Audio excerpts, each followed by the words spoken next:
자, 오늘이 11월 며칠이죠? 1일이죠. 11월을 맞는 첫날입니다. 자, 여러분, 11월을 맞는 11월에 대한 여러분들의 느낌은 어떻습니까? 우선 가을의 끝자락이죠. 그리고 찬바람이 서서히 불어오기 시작하고 거리를 나뒹구는 낙엽이 연상이 되는 그런 계절입니다. 그리고 또 한 해가 저물어 간다고 하는 어떤 허전함 같은 것을 느끼게 됩니다. 아마 이런 것들이 11월을 맞이하고 있는 대부분의 사람들이 공통적으로 가지고 있는 마음일 것입니다. 가을에 풍성함이 있어요. 그런데 11월은 그 풍성함보다는 이제는 그 풍성함을 지나서 뭔가 비워져 간다고 하는 그런 느낌. 그래서 쓸쓸함과 허전함이 있고 또 가슴 속으로 스며드는 어떤 찬바람, 추위를 느낄 수 있는 그런 계절입니다. 더구나 한 해 한 해 지나가는 것이 안타까울 수밖에 없는 중년 이후의 삶은 더욱 그렇게 느껴질 수밖에 없습니다. 그리고 자기 주변에 가깝게 지내던 사랑하는 가족이나 친구들을 먼저 떠나보낸 사람이라고 하면 그 느낌은 더욱더 강해지리라고 생각합니다. 오늘 본문은 사도 바울의 마지막 편지의 마지막 대목입니다. 마지막 대목에서 그는 간곡하게 사랑하는 믿음의 아들 디모데를 부르고 있습니다. 본문 9절과 21절에 보면 너는 어서 속히 내게로 오라, 너는 겨울이 오기 전에 어서 오라고 말하고 있습니다. 우리는 이 말씀에서 지금 바울이 처해 있는 상황을 엿볼 수가 있습니다. 우선 그는 계절적으로 겨울을 앞두고 있다고 볼 수 있습니다. 아마 지금의 계절과 비슷한 늦가을을 맞이했고 제법 찬바람이 불고 있었던 것 같습니다. 더구나 그는 지금 로마의 감옥에 갇혀 있는 상태입니다. 차디찬 지하 감옥에 그곳에서 겨울을 맞이한다고 하는 것, 이것은 몹시 괴롭고 힘든 일이 아닐 수 없습니다. 자, 그런데 그는 지금 계절적인 겨울뿐만 아니라 인생의 겨울을 맞이하고 있습니다. 자, 오늘 본문 바로 앞에 나와 있는 디모데후서 4장 6절 말씀을 같이 한번 읽습니다. 전제와 같이 내가 벌써 부어지고 나의 떠날 시각이 가까웠도다. 여기 전제라고 하는 말은 피를 쏟아붓는 제사를 가리키는 말입니다. 즉 자신의 일생이 피를 쏟아붓는 제사처럼 순교의 시간이 다가왔음을 의미합니다. 그는 다메섹 도상에서 부활하신 주님을 만난 이후에 주님의 복음을 위해서 숨가쁘게 달려온 사람이었습니다. 예수 그리스도를 위해 부귀영화 다 버리고 자신의 지식과 육체 등 모든 것을 오직 복음의 사명을 위해서 다 사용했습니다. 예수 그리스도에 대한 뜨거운 열정과 열심이 수많은 환난과 핍박, 모략과 질병까지도 당연한 것으로 생각하면서 지금 여기까지 달려온 겁니다. 그는 예수 그리스도를 위해 달려가는 자신의 사명에 대해서 이렇게 고백을 합니다. 자, 빌립보서 1장 20절과 21절 같이 봅니다. 나의 간절한 기대와 소망을 따라 아무 일에든지 부끄러워하지 아니하고 지금도 전과 같이 온전히 담대하여 살든지 죽든지 내 몸에서 그리스도가 존귀하게 되게 하려 하나니 이는 내게 사는 것이 그리스도니 죽는 것도 유익함이라. 내가 예수 그리스도께 때문에 사는 것이라고 한다면 지금 당장 주님 때문에 죽는 것도 나는 유익하다고 얘기하면서 그의 인생 전체를 예수님에게 걸었던 사람이에요. 성경 한 군데서 봅니다. 빌립보서 3장 7절로 9절까지입니다. 그러나 무엇이든지 내게 유익하던 것을 내가 그리스도를 위하여 다 해로 여길 뿐더러 또한 모든 것을 해로 여김은 내 주 그리스도 예수를 아는 지식이 가장 고상하기 때문이라. 내가 그를 위하여 모든 것을 잃어버리고 배설물로 여김은 그리스도를 얻고 그 안에서 발견되려 함이니 내가 가진 의는 율법에서 난 것이 아니요 오직 그리스도를 믿음으로 말미암은 것이니 곧 믿음으로 하나님께로부터 난 의라. 자신이 좋다고 여겼던 것, 자신이 가지고 있던 모든 것들, 예수 그리스도를 알고 예수 그리스도를 아는 지식이 가장 고상한 것이라고 하는 것을 깨닫고 난 다음에는 다 무엇처럼 버렸다고 그랬어요? 배설물처럼 아낌없이 버렸다고 하는 거예요. 그리고 오직 예수 그리스도 안에서 얻은 이 믿음의 이 경주를 지금까지 달려왔다고 하는 것입니다. 이렇게 자신만만하게 고백했던 바울도 이제 로마 감옥에 갇힌 채 자기 생애의 마지막 시간들을 보내면서 지금 마지막 편지를 쓰고 있습니다. 그때 그는 갑자기 걷잡을 수 없이 밀려오는 고독감을 느끼게 되었습니다. 더구나 재판 결과가 좋지 않아서 머지않아 자신의 사형이 집행된다고 하는 소식을 듣게 됩니다. 그리고 상황이 이렇게 되니까 바울과 함께 있던 사람들이 하나씩 둘씩 그의 곁을 떠나갔습니다. 오늘 본문 10절 말씀 같이 읽겠습니다. 데마는 이 세상을 사랑하여 나를 버리고 데살로니가로 갔고 그레스게는 갈라디아로, 디도는 달마디아로 갔고. 그의 곁에 여러 사람들이 함께 있었는데 하나 둘씩 그의 곁을 떠나간 것입니다. 데마라고 하는 사람은 아마 인간적인 목적으로 바울을 따라다닌 게 아닌가 싶습니다. 바울의 능력을 보고 바울을 따라다니다 보면 뭔가 능력을 배울 수 있거나 뭔가 큰 이익을 얻을 수 있을 것 같아서 따라다녔는데 그의 기대와는 달리 비참하게 감옥에서 죽게 될 것 같으니까 실망해서 바울을 버리고 세상으로 떠나간 것이 아닌가 싶습니다. 그런가 하면 그레스게나 디도라고 하는 동역자는 어떤 임무를 띠고 다른 지역으로 보내진 것 같습니다. 그래서 누가만 자기와 함께 있다고 12절에서 말씀하고 있습니다. 바울은 차디찬 로마 감옥에서 오직 누가라고 하는 사람과 단 둘이서 자신의 생의 마지막 시간을 보내고 있었습니다. 자, 이렇게 인생의 겨울을 맞이하게 된 바울은 자신의 삶 하나하나를 정리하기 시작합니다. 그런 바울의 모습이 오늘 본문에 잘 나타나고 있는데요. 바울의 이러한 모습을 통해서 이 시간 겨울을 맞이하고 있는 우리가 무엇을 준비해야 되는가 하는 것을 같이 생각해 보면서 은혜를 나누려고 합니다. 먼저 바울은 인생의 겨울을 맞이하면서 믿음의 아들인 디모데를 부르고 있습니다. 바울은 계절적으로 겨울을 맞이했고 또 인생의 겨울도 맞이했습니다마는 육체적으로도 겨울을 맞이했습니다. 지금 그의 나이 70을 넘긴 고령에 햇볕이 전혀 들지 않는 감옥에 갇혀 있습니다. 젊었을 때는 몸에 열기도 있지만은 나이가 들면 어떻습니까? 옷을 입어도 자꾸 추위를 느껴요. 이불을 덮어도 추위를 느끼는 게 나이가 들면 나타나는 현상입니다. 그래서 바울은 13절에 보면 어느 집에 맡겨놓은 겉옷을 갖다 달라고 요청하고 있는 것을 보게 됩니다.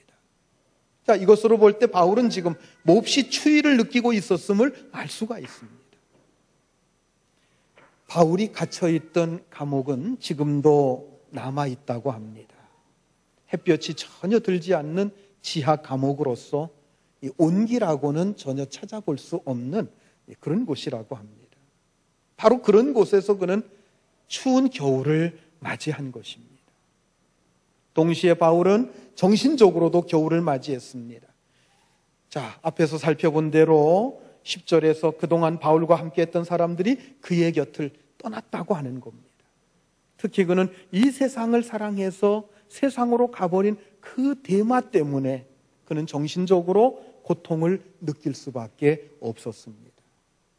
여기 데마라고 하는 사람을 생각해 보면 이 사람에 대한 이름이 오늘 본문을 비롯해서 성경 특히 그 바울 서신 세 군데 나타나고 있는 것을 볼 수가 있는데 빌레몬서에 보면 나의 동역자 데마라고 소개하고 있고요. 골로새서에 보면은 그냥 데마라고 하는 이름으로 나오고 있습니다. 그리고 오늘 본문에서는 이 세상을 사랑해서 바울을 버리고 가버린 사람으로 나타나고 있습니다. 바울은 이런 데마로 인해서 몹시 괴로웠기 때문에 그 겨울이 더할 수 없이 쓸쓸했던 것입니다. 그래서 바울은 충성된 동역자 누가가 곁에 있었지만 지금 누구보다도 사랑하는 믿음의 아들인 디모데가 간절히 보고 싶었던 것입니다. 그래서 9절과 21절에서 너는 어서 빨리 내게로 오라. 겨울이 오기 전에 어서 오라고 그를 부르고 있습니다. 자, 그렇다고 한다면 바울은 왜 겨울이 오기 전에, 겨울 전에 어서 오라고 말하고 있습니까? 디모데가 그가 있는 곳에서 로마로 가려고 하면 배를 타고 지중해를 건너가야 됩니다. 그런데 바울 당시의 지중해는 한겨울이 되면 항해가 거의 불가능했다고 합니다. 만일 디모데가 이런저런 일들 때문에 지체하다가 겨울이 되어버리면 이듬해 봄까지는 로마로 가는 배를 탈 수가 없습니다. 그래서 바울은 간곡하게 겨울이 오기 전에 어서 오라고, 지금 오지 않으면 나를 만나지 못할 것이라고 디모데를 부르고 있는 것입니다. 디모데가 이 편지를 받고서 어떻게 했는지는 성경에 기록되지 않았기 때문에 알 수는 없습니다. 그러나 우리가 추측해 볼 때 디모데는 이 편지를 받자마자 지체하지 않고 로마를 향해서 떠났을 것입니다. 로마에 도착하자마자 감옥으로 달려가서 기쁨으로 바울을 맞았을 것입니다. 그리고 바울과 더불어 하나님의 말씀도 함께 나누고 또 교회들을 위해서 함께 염려하며 기도도 하고 예수 그리스도를 향해 불타오르는 그 바울의 신앙, 그 열정을 다시 한번 배웠을 것입니다. 그리고 마지막에는 예수 그리스도를 위해서 자신의 목숨까지도 바치는 장엄한 순교의 순간까지 그는 그 현장에서 목격할 수 있었을 것입니다. 그러나 어쩌면 이 모든 것이 디모데가 겨울 전에 왔으니까 가능했을 거예요. 어쩌다 며칠을 지체했더라고 한다면 이 땅에서 다시 바울을 볼 수 없었을지도 모릅니다.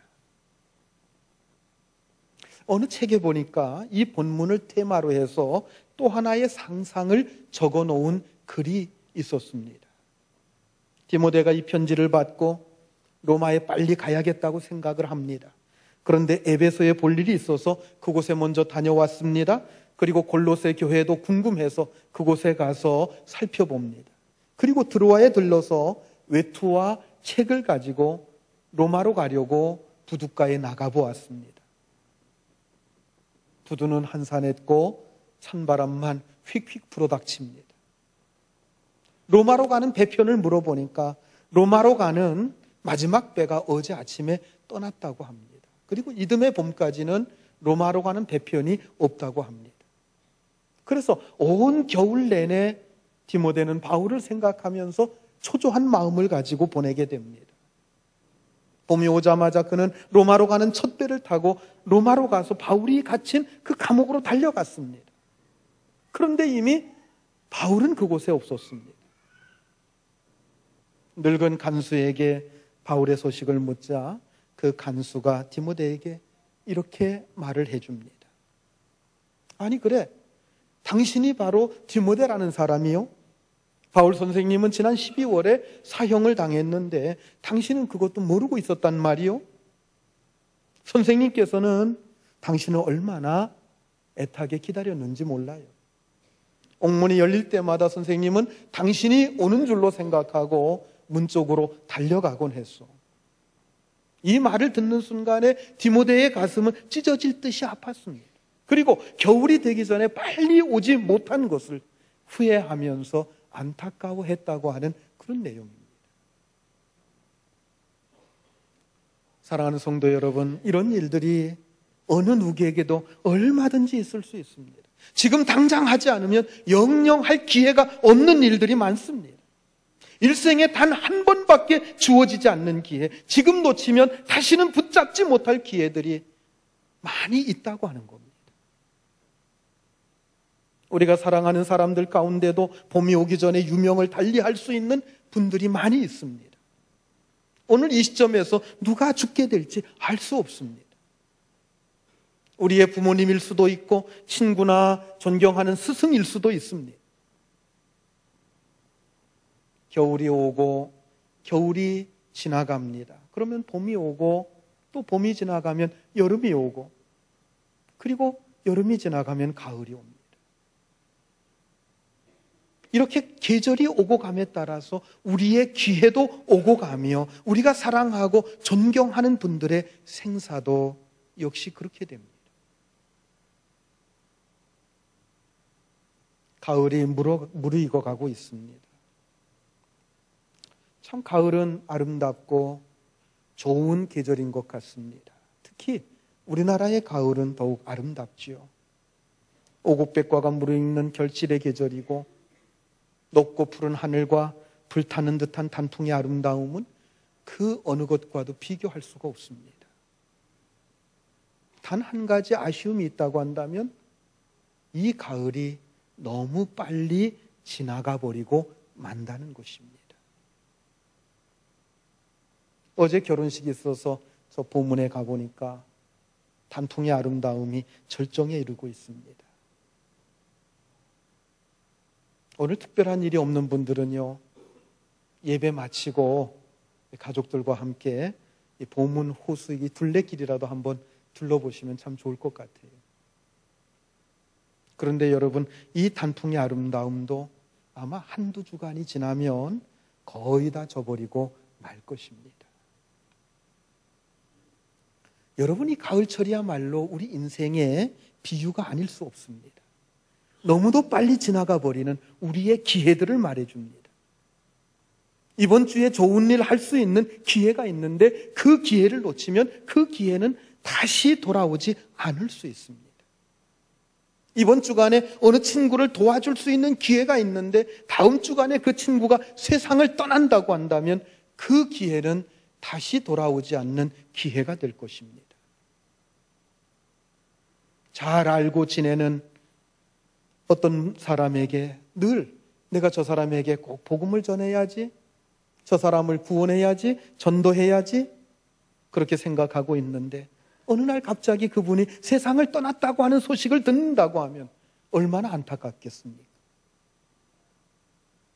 오늘 내 부모가, 내 형제가, 내 이웃이 나의 도움을 필요로 합니다. 그러나 여러 가지 핑계를 대면서 그 도움을 외면한다고 하면 다시는 그런 기회가 찾아오지 않을 수도 있습니다.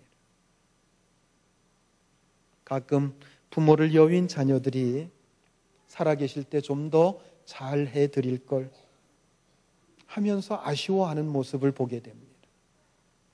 여러분, 오늘 바로 지금이라고 하는 기회는 이렇게 중요한 것입니다. 그러므로 우리는 우리의 삶을 통해서 겨울 전에 어서 오라고 하는 이 소리를 들을 수 있어야 합니다. 그리고 기회가 지나가기 전에 찾아가서 도움을 주고 기쁨을 주고 구원과 생명의 복음을 전해줄 수 있는 성도 여러분들이 될 수 있기를 주의 이름으로 축원합니다. 두 번째로 바울은 인생의 겨울을 맞이하면서 마가를 데려오라고 부탁하고 있습니다. 자, 본문 11절 말씀 같이 읽습니다. 누가만 나와 함께 있느니라. 네가 올 때에 마가를 데리고 오라. 그가 나의 일에 유익하니라.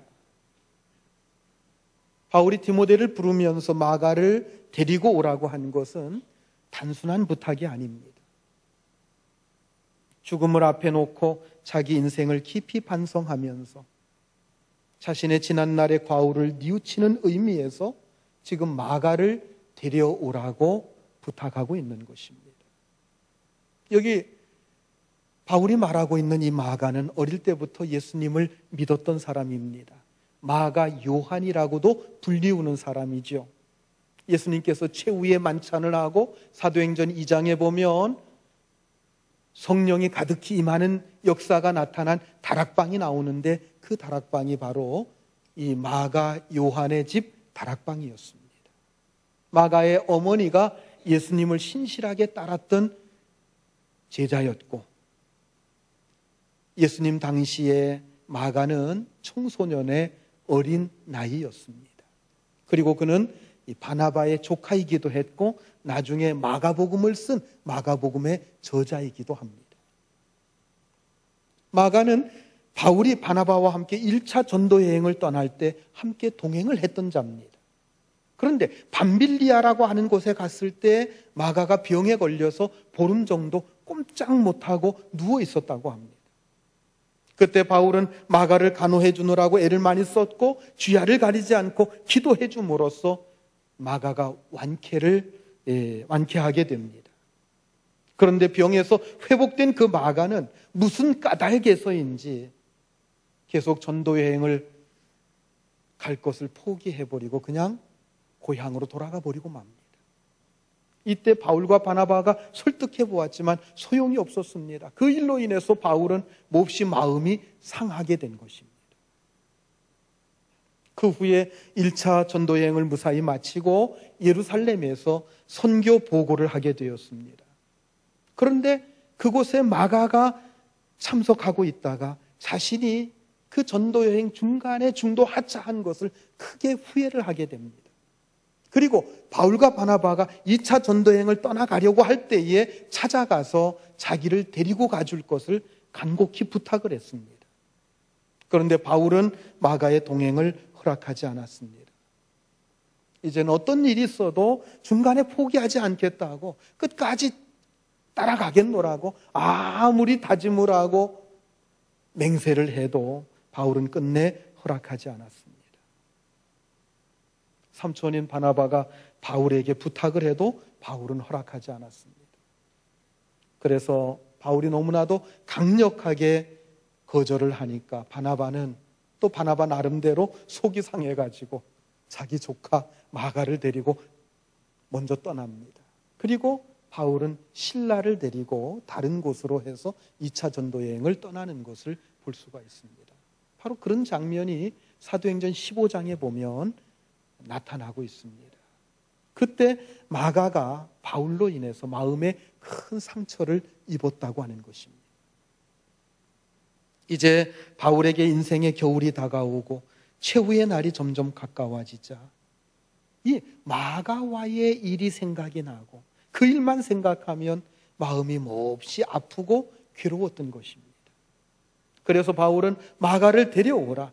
그가 나의 일에 유익하다 이렇게 말하고 있는 겁니다.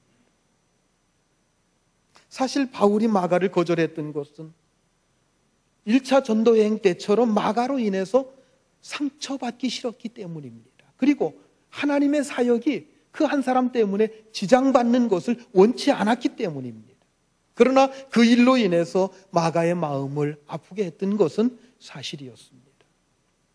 그러므로 그는 이 시간 인생의 겨울인 죽음을 앞두고 마가를 만나서 화해하고 그를 격려해주고 싶었던 것입니다.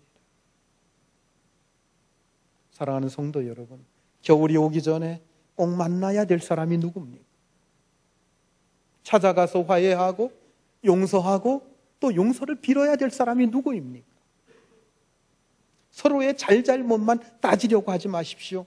그 이전에 상대의 마음을 아프게 했다고 한다면 먼저 찾아가서 화해하고 용서할 수 있는, 그리고 용서를 빌 수 있는 여러분들이 될 수 있길 바랍니다. 바울은 그렇게 하는 것이 자신에게 유익하다고 했습니다. 그는 마가를 만나서 화해하고서야 자신의 마음이 평안해질 수 있기 때문입니다.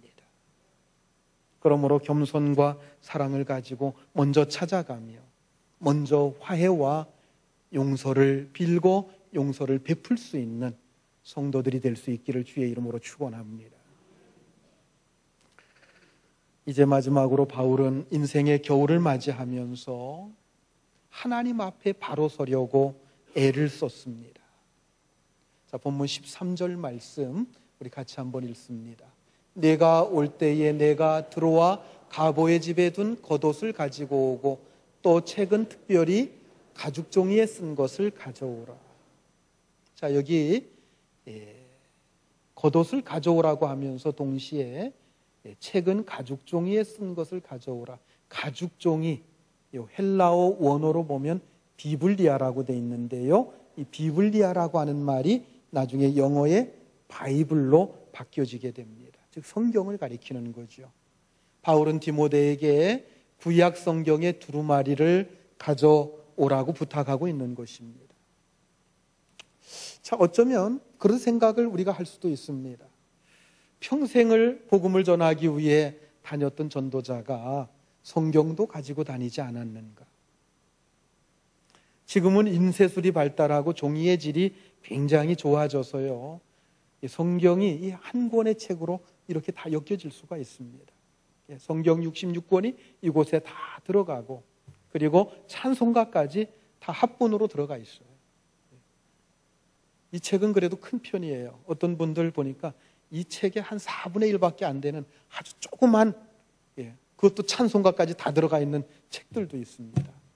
얼마나 기술이 발달해가지고 우리가 이렇게 성경을 들고 다닐 수 있다고 하는 게 축복인지 몰라요. 그런데 옛날에는 어떻습니까? 가죽 종이에 쓴 것이라고 얘기했죠. 그러니까 짐승의 가죽 껍데기를 잘 말려가지고 그것을 종이 삼아서 거기에다가 성경을 기록했으니까 여러분, 그 두루마리가 얼마나 컸겠습니까? 아마 창세기 하나만 기록한 것도 굉장히 커서 들고 다니기 어려웠을 거예요. 그러니까 성경책을 가지고 다닐 수가 없어요. 어느 집에 맡겨놓고 다닐 수밖에 없는 겁니다. 자, 그런데 임종이 가까워진 바울은 이제 맡겨놓은 성경책을 찾아가지고 오라고 부탁하고 있습니다. 상당히 많은 말씀을 알고 암송하고 있었지만 마지막으로 그 말씀들을 한 번 더 깊이 있게 묵상하고 싶었던 것, 이것이 바로 사도 바울의 마음이었습니다. 여러분, 우리가 평생을 곁에 두고 늘 읽고 묵상해야 될 책이 있습니다. 바로 하나님의 말씀인 성경입니다. 아무리 바쁘고 급한 일이 있다고 할지라도 바울처럼 멀리 두었던 성경책을 찾아서 좀 더 진지하게 하나님 말씀에 귀를 기울이시는 여러분들이 될 수 있기를 바랍니다. 본문 14절과 15절 말씀 같이 봅니다.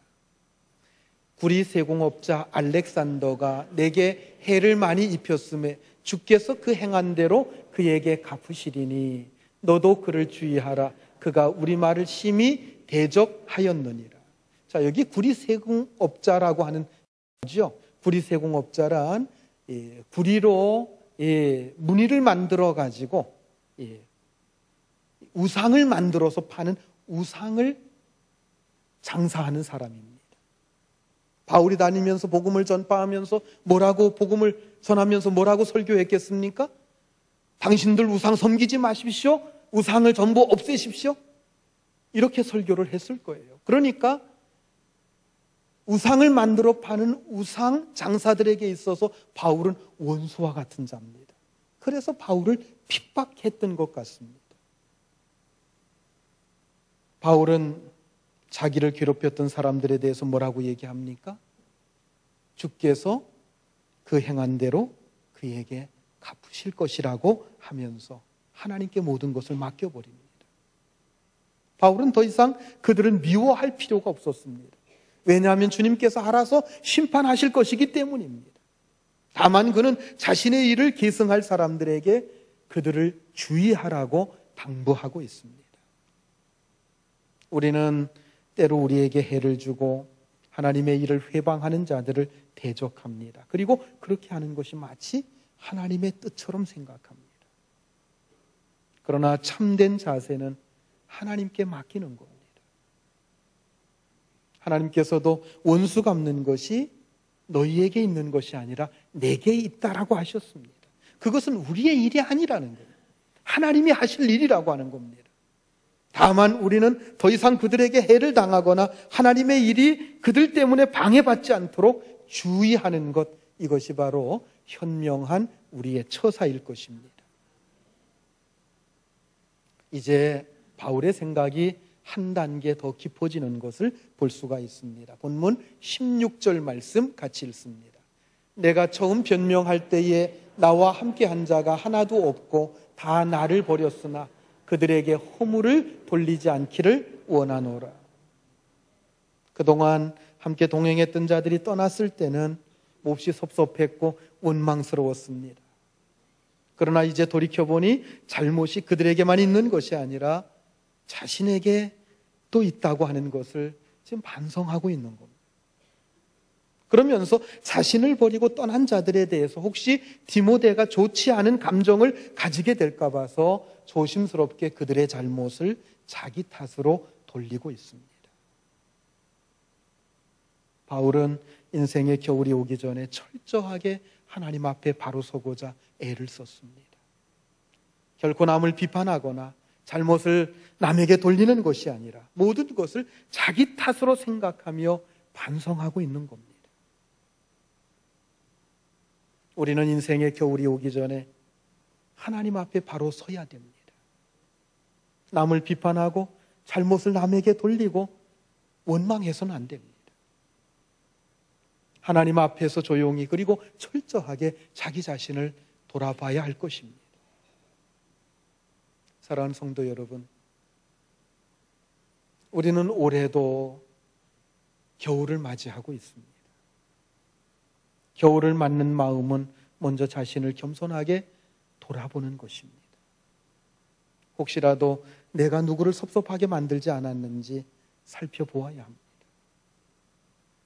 용서할 자를 용서하고 사과해야 될 자들을 찾아가서 사과하고 또 우리의 도움을 필요로 하는 자들에게 나아가서 도움을 줘야 할 것입니다. 내일로 미루다가 기회를 놓쳐버리는 어리석은 자가 돼서는 안 될 것입니다. 그리고 무엇보다도 하나님 말씀 앞에 바로 설 수 있기를 바랍니다. 내 눈이 흐려지기 전에, 내 기억력이 쇠퇴하기 전에 더욱더 하나님의 말씀에 귀를 기울여야 할 것입니다. 그러므로 하나님 말씀 안에서 주시는 하나님의 은혜로 다가오는 겨울을 따뜻하게 맞이할 수 있는 성도 여러분들이 다 될 수 있기를 우리 주님의 이름으로 축복합니다. 기도하시겠습니다.